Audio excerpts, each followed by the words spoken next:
जय श्री राम। लेकिन माफ़ करना भाई और बहनों, मेरी जय श्री राम त्रेता युग में जन्मे दशरथ पुत्र रामचंद्र जी के लिए नहीं है। मेरी जय श्री राम उस आदि राम के लिए है, उस वास्तविक राम के लिए है जो राम श्री रामचंद्र जी से भी पहले था, जिस राम की पूजा सतयुग में भी होती थी, और जो विष्णु के अवतार श्री रामचंद्र जी जो त्रेता युग में आए थे, जिनको आप श्री रामचंद्र जी कहते हैं। अगर त्रेता युग में जन्मे श्री रामचंद्र ही राम हैं, वास्तव में भगवान हैं,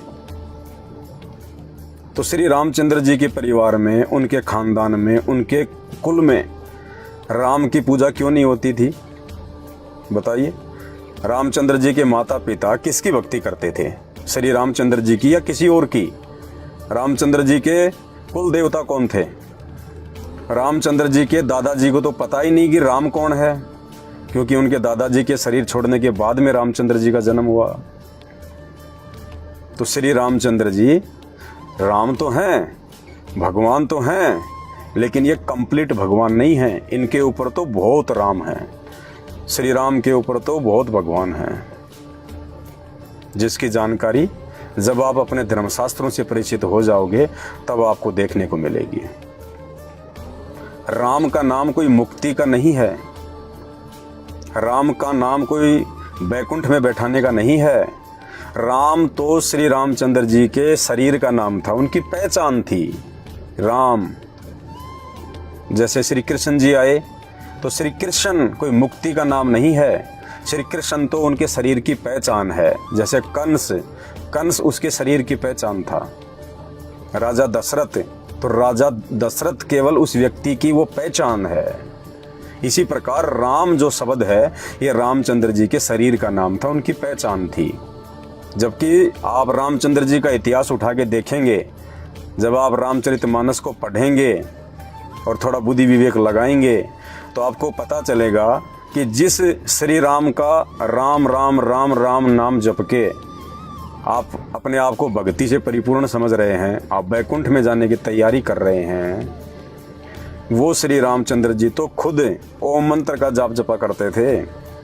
सर्वप्रथम तो उन्होंने वशिष्ठ ऋषि को अपना गुरु धारण किया, क्योंकि बिना गुरु के तो चाहे आप भगवान से नाम ले लो सीधे, तो भी कोई काम का नहीं है। भक्ति का विधान है, सबसे पहले अगर आपको भक्ति करनी है तो आपको गुरु बनाना पड़ेगा, बिना गुरु के भक्ति नहीं होती है। तो रामचंद्र जी ने तो खुद ओम मंत्र का जाप किया था, और आप लोग उनके शरीर के नाम के पीछे लग गए। राम राम राम राम राम राम राम राम राम राम करने से भला नहीं होने वाला। श्री रामचंद्र जी ने खुद अपने परिवार का भला नहीं किया, अगर किया है तो बता दीजिएगा। मैं भी हिंदू धर्म से हूँ, मैंने भी सारे शास्त्र पढ़े हैं। श्री रामचंद्र जी तो खुद अपने परिवार का भला नहीं कर पाए। आज हमारे घर में छोटी मोटी कोई तकलीफ हो जाती है और हम लोग जो है फिर उनको याद करते हैं कि हे राम हे राम हे भगवान। जब रामचंद्र जी वनवास को जा रहे थे, उनके पीछे से उनके पिता राजा दशरथ उनके वियोग में, उनके मोह में अपने महल की सबसे ऊंची दीवार पे जाके चढ़ के उनको देखने लगे, चौबारे पे। और देखते देखते उनका पैर फिसलने से और वो नीचे गिर गए महल से, वो गर्दन के बल गिरे, उनकी गर्दन टूटी, उनकी अकाल मौत हुई। तो रामचंद्र जी खुद अपने पिताजी को नहीं बचा पाए। बताइए, आपके घर में अगर किसी मेंबर के ऊपर कोई समस्या आ गई, उसको कैसे बचाएंगे? श्री कृष्ण जी को देख लीजिएगा आप, श्री कृष्ण जी अपने खानदान को नहीं बचा पाए। श्री कृष्ण जी की आंखों के सामने दुर्वासा ऋषि के श्राप के कारण उनके पुत्र, उनके बेटे, उनके पड़पोत्र, उनके पुत्र वधुएं, उनके रिश्तेदार, यहाँ तक कि 56 करोड़ यादव, उनके वंशज, सब उनकी आंखों के सामने मरे, लड़ झगड़ के मरे, यमुना के किनारे कट कट के मरे, लहू लुहान होके मरे। श्री कृष्ण जी उनको नहीं बचा पाए। महाभारत के युद्ध के समय जब श्री कृष्ण जी का सगा भांजा अभिमन्यु जब वो चक्रव्यूह में फंस गया और वापस नहीं निकल पाया और उसकी मृत्यु हो गई, सुभद्रा जो श्री कृष्ण जी की बहन थी, अर्जुन जो श्री कृष्ण जी का जीजा था, दोनों अपने पुत्र के प्राणों की रक्षा के लिए रो रहे थे श्री कृष्ण से कि तुम तो केशव हो, तुम तो भगवान हो, तुम तो सृष्टि की उत्पत्ति करता हो। श्री कृष्ण जी अपने सगे भांजे अभिमन्यु को जीवित नहीं कर पाए। तो भाई हमारे 2 रुपए की मोगरा अगरबत्ती लगा देने से भगवान कहाँ प्रसन्न होगा? थोड़ा विचार करो इन बातों पे। मेरी आपसे कोई दुश्मनी नहीं है, ना मैं आपको जानता पहचानता, लेकिन ये बातें क्यों बता रहा हूं? क्योंकि ये सत्य हैं, ये हमारे शास्त्रों में लिखी हुई हैं। और जब तक हम अपने शास्त्रों से परिचित नहीं होंगे, और शास्त्रों को खाली मार्केट से 200, 250, 500 रुपये में खरीद के लाके पढ़ने से भला नहीं होगा, आप जिंदगी में नहीं समझ पाओगे। इन शास्त्रों को ये नकली धर्मगुरु संत महंत शंकराचार्य ये वर्षों से पढ़ रहे हैं, लेकिन इन शास्त्रों में लिखी गई बातों को केवल तत्वदर्शी संत ही समझ सकता है और दूसरों को समझा सकता है। तो आज इस पूरी पृथ्वी पे, इस धरती पे एकमात्र वो तत्वदर्शी संत जिसने सभी शास्त्रों को पढ़ा, सभी शास्त्रों का निष्कर्ष निकाला और फिर टीवी चैनलों के माध्यम से पुस्तकें छाप छाप के, सत्संग कर करके आज पूरी दुनिया को बता रहे हैं, वे परम पूज्य तत्वदर्शी संत सतगुरु रामपाल जी हैं। आप YouTube पे सर्च करें सृष्टि रचना संत रामपाल जी महाराज। इस वीडियो के ऊपर मैं एक लिंक भेज रहा हूं जिसमें 2.5 से 3 घंटे का वीडियो है सृष्टि रचना का, शास्त्र प्रमाणित है। सभी शास्त्रों से निष्कर्ष निकाल के आप लोगों को प्रमाण दिखा दिखा के वो वीडियो जो है वो बना हुआ है। वो अबाई नहीं है, मनमुखी नहीं है। धरती पे पूर्ण संत इस समय प्रकट है जो आपको सही आध्यात्मिकता की जानकारी दे सकता है। आपको जो ये मानव तन प्राप्त हुआ ना परमात्मा की मेहर से, ये भक्ति के लिए प्राप्त हुआ है। अगर इस मानव जन्म से भक्ति नहीं करी और जन्म लेके खाया पिया मौज मस्ती की, बच्चे पैदा किए, एक दिन मर गए, ये काम तो जानवर भी करता है। तो हम में और जानवरों में फिर क्या अंतर रह गया? अगर यूं ही मरना है तो एक दिन। ये मानव तन प्राप्त करने का मकसद कुछ और है। मानव तन दुर्लभ है, ये मिले न बारंबार, तरवर से पत्ता टूट गिरे वापस नहीं लगता डार। ये 84 लाख योनियों के बाद एक बार मिलता है और केवल भक्ति के लिए। क्यों? क्योंकि इस मनुष्य शरीर से ही हम भगवान को पहचान सकते हैं, हम भक्ति कर सकते हैं। गधा भक्ति नहीं कर सकता। कुत्ते को पहचान नहीं है कि कौन राम है, कौन कृष्ण है, कौन संत रामपाल जी हैं। ये बुद्धि परमेश्वर ने मानव शरीर दे के हमें दी है सिर्फ भक्ति करवाने के लिए। और यदि आपने इस मानव शरीर का फायदा नहीं उठाया और यदि आप ऐसे ही इन नकली संतों के पीछे लगे रहे आंख बंद करके, जिनको ना कोई शास्त्रों की जानकारी है, जिनको ना कोई धर्म और कर्म की जानकारी है। आज लाखों संत हैं हिंदुस्तान में, सब अपनी अपनी मनमुखी साधना बता रहे हैं। किसी भी संत महंत या गुरु का ज्ञान हमारे धर्मशास्त्रों से मेल नहीं खाता। अरे भगवान एक है, हम सब जानते हैं, तो उसकी प्राप्ति का मार्ग भी एक ही है। फिर ये लाखों धर्मगुरु क्यों, लाखों रास्ते क्यों? सिर्फ हमारी अज्ञानता के कारण। तो जब तक हम लोग अपने धर्मशास्त्रों की जानकारी के अभाव में बिल्ली के आगे कबूतर की तरह चुपचाप आंख बंद करके बैठे रहेंगे, ये लोग इसी प्रकार से हमारा मजाक उड़ाते रहेंगे और हमारे मानव जीवन को ये बर्बाद करवाते रहेंगे। और जिस प्रकार से हमारे पूर्वज भूत बने फिर रहे हैं, देखो जिसका बाप मर जाता है, जिसका दादा मर जाता है, बड़े शौक से उसकी फ़ोटो बनवाएंगे और फोटो के नीचे लिखेंगे हमारे स्वर्गवासी दादाजी, हमारे स्वर्गवासी माता जी। जबकि किसी की भी दादी, किसी का भी दादा, किसी का भी बाप जो है वो स्वर्ग में नहीं जाता, और जाता भी है तो थोड़े समय के लिए, बाकी तो 90% उनको नरक ही भोगना पड़ता है। और उसके बाद में भूत की योनि में, प्रेत की योनि में, पितृ की योनि में। अरे अगर दादा या हमारे बाप अगर स्वर्ग में चले गए, फिर उनके श्राद्ध क्यों निकाल रहे हो भाई? अरे वहाँ भी भूख है क्या? स्वर्ग में भी भूखमरी फैल रही है क्या? जो छठे महीने यहाँ पे उनके खीर बनाते हो, उनके लिए मालपुए बनाते हो, फिर वो स्वर्ग कहाँ हुआ जहाँ पे भूखमरी है, जहाँ पे अनाज की कमी है, जहाँ आपके दादा परदादा आपके बाप को खाना नहीं मिल रहा, आपने यहाँ से भेजना पड़ रहा है। ये सब पाखंड, ये कर्मकांड है।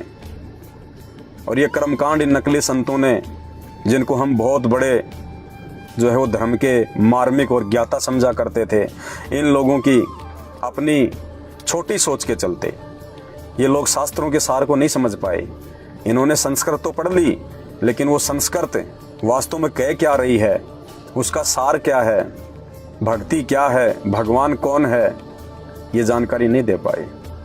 ये खुद भी मरने के बाद में भूत बनते हैं, ये प्रेत बनते हैं, 84 लाख योनियों में जाते हैं, और इनके पीछे लगे हुए इनके भगत ये कहाँ जाएंगे, ये आप खुद विचार कर लेना।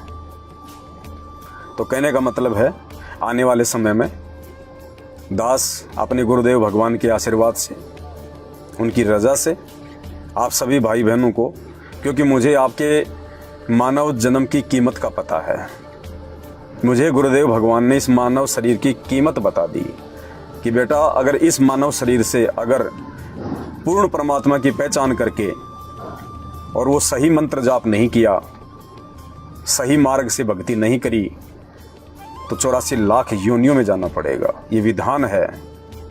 अरे गीता जी में तो यहाँ तक लिखा है कि जो तीनों देवता हैं ब्रह्मा विष्णु महेश, इनकी भी पूजा नहीं करनी चाहिए।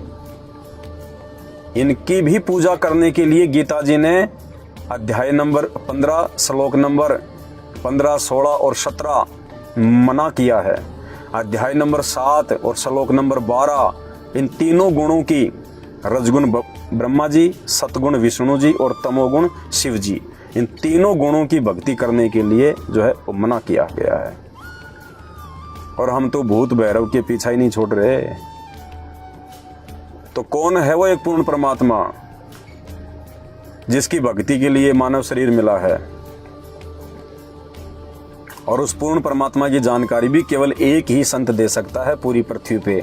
एक समय में एक ही संत होता है केवल परमात्मा की प्राप्ति का मार्ग बताने वाला, और वो एक पूर्ण संत वर्तमान में इस धरती पे संत रामपाल जी भगवान हैं, जिन्होंने सभी धर्मों के धर्म ग्रंथों का सार निकाल के पुस्तकें बना दी और सत्संग कर दिए, और लाखों की संख्या में आज भगत आत्माएं उनके ज्ञान को स्वीकार करके और उनके द्वारा बताई गई साधना करके अद्वितीय लाभ प्राप्त कर रहे हैं। तो आने वाले समय में दास आप सभी भाई बहनों के लिए पूज्य गुरुदेव जी के द्वारा जो धर्मशास्त्रों से सार निकाल के सत्संग किए गए हैं, उन्हीं धर्मशास्त्रों में से आपके लिए वीडियो बनाए जाएंगे। आप सभी भाई बहनों को अपने धर्मशास्त्रों से परिचित करवाया जाएगा कि गीता जी क्या कह रही है और आप लोग क्या कर रहे हैं, आपके गुरुजन आपसे क्या करवा रहे हैं, ये पुराण क्या कह रहे हैं और आप लोगों से क्या करवाया जा रहा है, चारों वेद क्या कह रहे हैं और आप लोग क्या भक्ति कर रहे हो। तो भाई समझो, समय थोड़ा है, धरती के ऊपर पाप इतना ज़्यादा बढ़ चुका है, गलत साधना करने के चलते पाप का इतना भार हो चुका है। आने वाला समय विनाशकारी है, तांडव मचेगा तांडव, और उस विनाशकारी समय में आपको ना तो ब्रह्मा विष्णु महेश जी बचा पाएंगे, ना श्री राम और श्री कृष्ण जी बचा पाएंगे, ना 33 करोड़ देवी देवता आपकी कोई सहायता कर पाएंगे।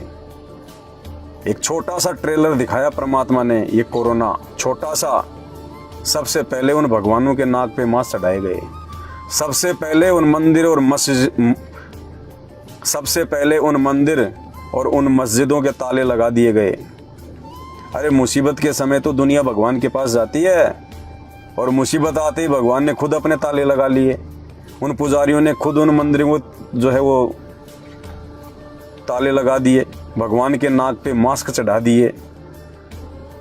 तो पुजारी खुद साबित कर रहे हैं कि ये कुछ नहीं कर सकती मूर्तियां, इनके पास में कोई पावर नहीं है, ये कोरोना से तुम्हारा कोई बचाव नहीं कर सकती। अन्यथा मुसीबत में तो इंसान भगवान की तरफ दौड़ता है। आपने हिंदी फिल्में तो बहुत देखी होंगी, जब भी किसी के बेटे का एक्सीडेंट हो जाता था, वो माँ दौड़ के माता जी के मंदिर में जाती थी, घंटा बजाती थी, उनकी दीवारों से अपना माथा फोड़ देती थी। तो मुसीबत में तो इंसान भगवान की तरफ दौड़ता है। और जब इंसानों पे मुसीबत आई ये कोरोना वायरस है, तो पुजारियों ने तो मंदिर ही बंद कर दिए, मस्जिदें बंद कर दी गई, चर्च बंद कर दिए गए, उन मूर्तियों के ऊपर मास्क चढ़ा दिए गए, तो आने वाले समय में जब मुसीबतों का दौर शुरू होगा, ये पाप कर्म के चलते, और पाप कर्म पैदा होते हैं शास्त्रों के विपरीत भक्ति साधना करने और करवाने से। तो ये जितने भी नकली संत और महात्मा है ना, इन्होंने धरती पे ये पाप लाद दिया, पाप। और आने वाले समय में ये पाप इनको इतना भारी पड़ेगा जिसकी व्याख्या नहीं की जा सकती, और वो समय भी ज़्यादा दूर नहीं है।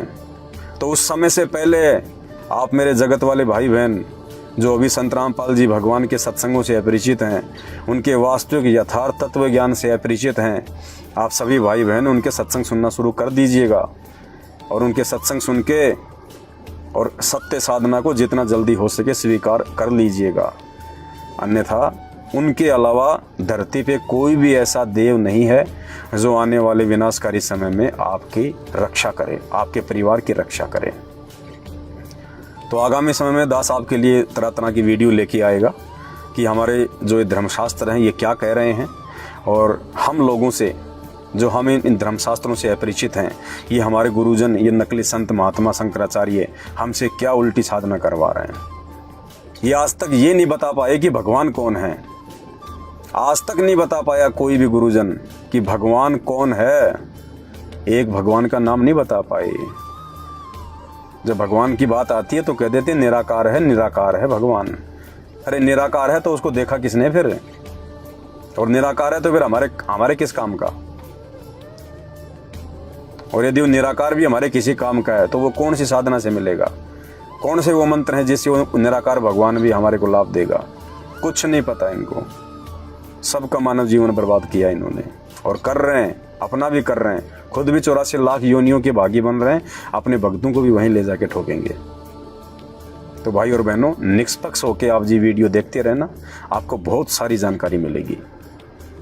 मुझे पता है कि मेरे इस प्रयास से दुनिया नहीं चेंज होने वाली, सब पता है, लेकिन मेरे इस प्रयास से अगर 5 भाई भी अगर अपने जीवन को चेंज कर लेंगे, अगर थोड़े से व्यक्ति भी अगर इन बातों पर विचार करके और संत रामपाल जी के अमृत वचन सुनना शुरू कर देंगे, तो उनका तो आत्म उद्धार हुआ पड़ा है।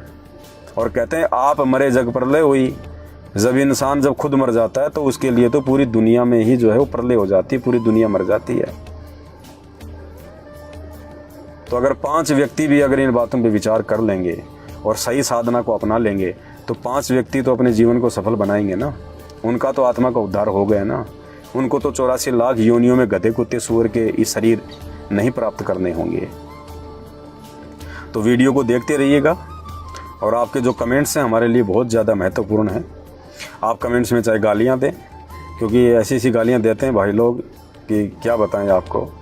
लेकिन हम तो साधु संत आदमी हैं, भगत आदमी हैं, हम किसी की बातों का बुरा नहीं मानते हैं। साधुओं को चाहे कोई फल दे और साधु को चाहे कोई डंडा दे, साधु कभी किसी का बुरा नहीं मानता है, उसी को साधु कहते हैं। और ये भक्ति का जो भक्ति हम कर रहे हैं अपने गुरुदेव के द्वारा दी गई, ये उस भक्ति का ये प्रताप है कि हमारे ऊपर इन गालियों का कोई असर नहीं होता है।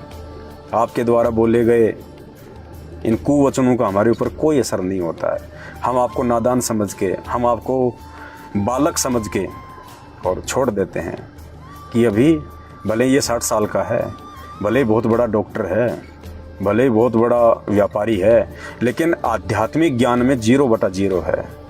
इसलिए उसको नादान की संज्ञा दी जाती है, उसको बालक की संज्ञा दी जाती है। और कहते हैं बालक, भूखे और पागल के ऊपर हमेशा इंसान को दया करनी चाहिए। तो आप लोग विचार करो इन सब बातों के ऊपर।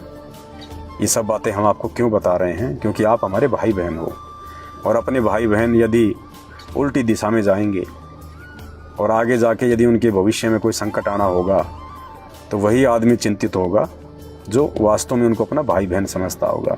तो हम आप सबको अपना भाई बहन समझते हैं। हम सब एक पिता की संतान हैं, हम सबका एक पिता है, और हम सबको एक भक्ति करके अपने उस परम पिता परमेश्वर के पास जाना है। हम सब भूल चुके हैं अपने बाप को, अपने परमात्मा को, अपने भगवान को, और नकली भगवानों के पीछे लग गए हम। तो जब आप संत रामपाल जी के सत्संग सुनना शुरू करेंगे तो आपको सबसे पहले तो ये पता चलेगा कि एक भगवान कौन है, और जिनको हम भगवान मान के पूज रहे हैं वो कहाँ तक के भगवान हैं, उनकी पावर कहाँ तक की है। वो कहाँ तक लाभ हमारे को जो है वो दे सकते हैं। तो सत्संग सुनिए यूट्यूब पे संत रामपाल जी के, और सृष्टि रचना का वीडियो है, इस वीडियो में भी मैं ऊपर डाल दूंगा लिंक में। बाकी आप यूट्यूब पे सर्च करें सृष्टि रचना संत रामपाल जी महाराज, और देखिएगा, विचार कीजिएगा, समय को बर्बाद मत कीजिए। समय बहुत थोड़ा बचा है, ज़्यादा नहीं है, और वैसे तो समय का कोई भरोसा है ही नहीं, 1 सेकंड बाद में क्या हो जाए। लेकिन फिर भी यदि समय रहते आप समझ जाएंगे तो बहुत कुछ हासिल कर लेंगे। आज्ञा दीजिए, वीडियो को ज़्यादा से ज़्यादा शेयर करें। बंदी छोड़ सतगुरु रामपाल जी भगवान की जय हो।